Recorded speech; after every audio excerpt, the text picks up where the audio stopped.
On vas voli. Gospoda istinski upoznajemo tek kad vidimo rane od klinova na njegovim rukama.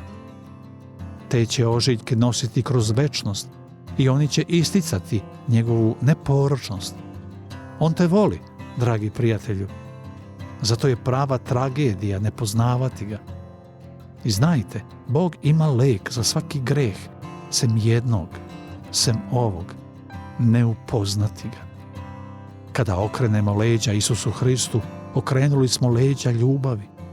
On vas voli i tu ne možete ništa, ne možete da ga sprečite.